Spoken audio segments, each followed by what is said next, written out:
Magandang araw mga kaibigan. Bigyan natin ng reaction opinion itong post ng 93.5 Brigada Tacloban. Pahayag ito ni Senator Rapi Tulfo tungkol sa Blue Ribbon Subcommittee ni Senator Marcoleta. Sabi niya, nagtataka ako kung bakit humingi si Marcoleta ng subcommittee. Ibig sabihin, parang ayaw ni Tulfo. Why? Wala ba siyang tiwala kay Pia? Sila ba nag-aaway na rin doon? Kasi kung ako si Pia, ma-o-offend ako. Yan ang kanya, ma-o-offend. Hindi naman ikaw si Pia. Paano mo nalaman na nag-aaway-away sila? Honorable Tulfo, sometimes may mga diskarte yan. I believe ang majority 13 may tiwala sa Senate President. Diskarte yan ng Senate President. Okay? So bakit ba kayo takot na takot kay Marcoleta sa kanyang subcommittee?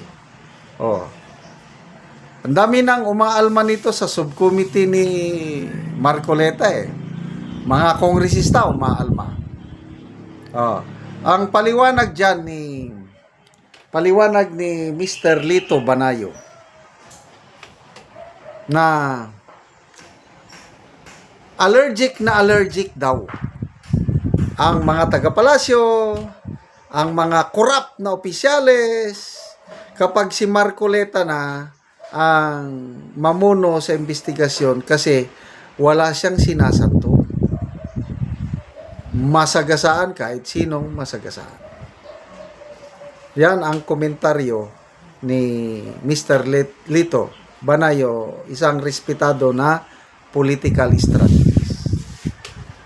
Kaya gagawin ang lahat para hindi si Marcoleta ang mamuno sa flood control hearing.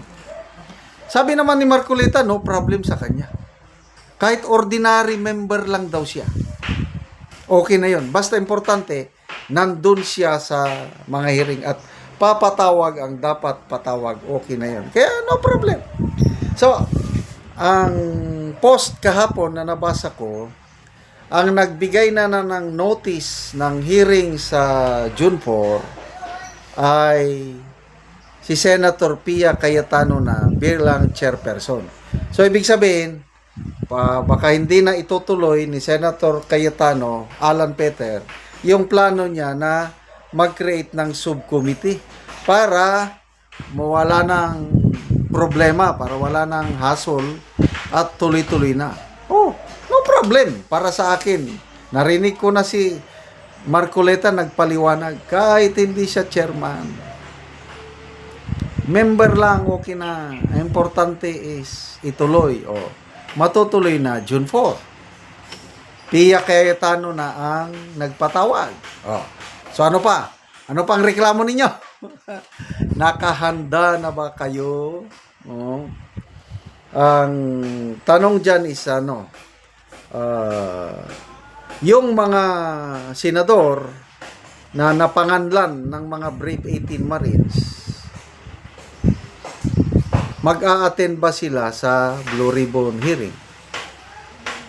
To me, dapat lang mag-attend. Kasi pagkakataon na nila ito para i-confront yung nag-akusa sa kanila. Example, ang alam kong napangalanan is SP Soto at itong si Erwin Tulfo. Mas maganda kung mag-attend sila para i-cross-examine nila yung mga Marines na nagpangalan.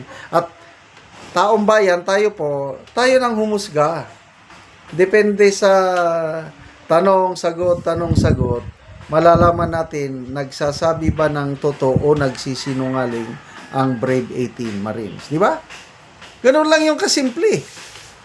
Kaya, hindi ko talaga maintindihan bakit si Senator Lacson, nung siya pa ang chairman ng Blue Ribbon, hindi niya pinatawag.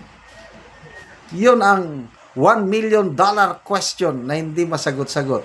Kahit nga si Mr. Lito Banayo, kaibigan ito ni Senator Lacson, nagtrabaho si Banayo kay Lacson dati, ex-staff member niya.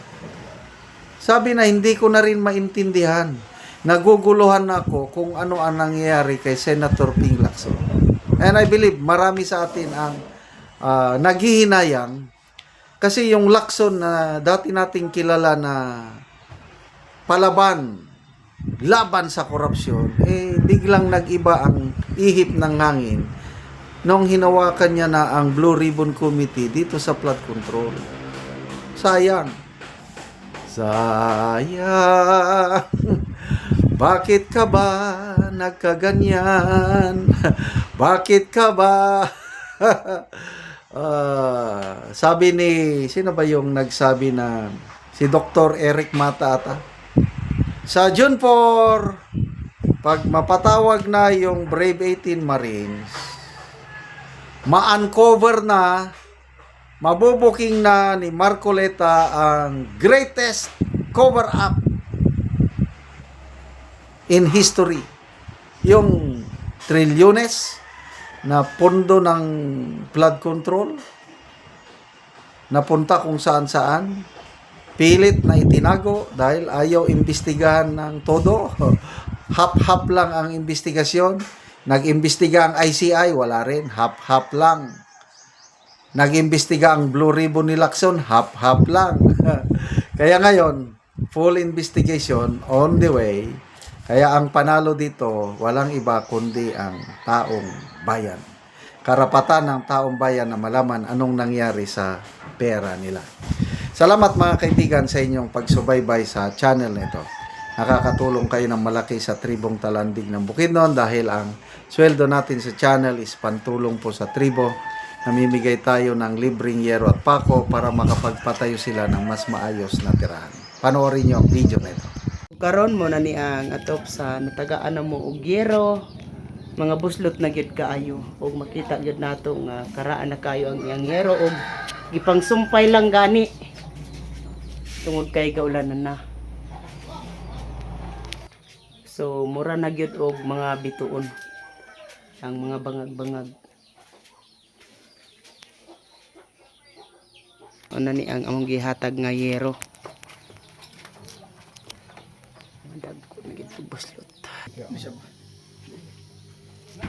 Nani ang among gihatag nga yero, so mag-atop na karon si Angkol. So ang itong tangkal.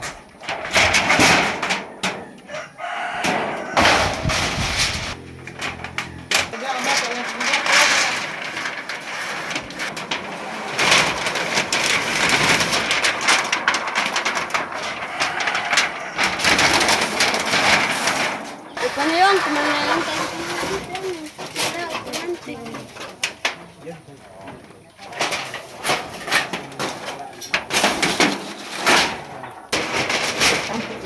Kaya, hari, kauntulan ka.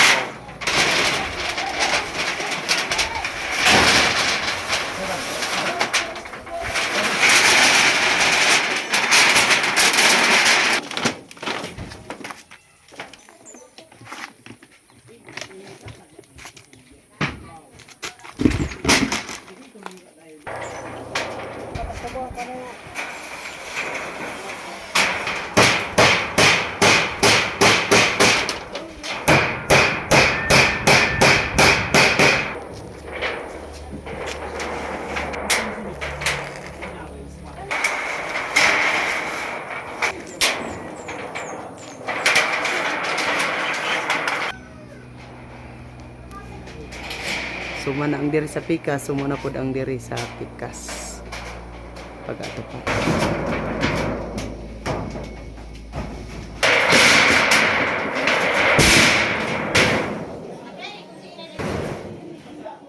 O karon humanag gyud sa pag-atop ang among gihatag nga yero. At sa Ginoo sa nagtabang sa sin nga karon dili kumuunan kay non punta nga taas pa sa kinabuhi napakapangatag pa sa asa nga dapit kung dagan po ang iyang matabagan dagan kay salamat kaniya kung man sa gumala nini Dagan kayong salamat. Pila na to katuig ang imong atop kol? Napulo ng tukaping katuig. So, ulan na nagyod. Ulan na gid gusto to ganin at tarang na alas na ganin. So, salamat kayo kol. Salamat sa Diyay.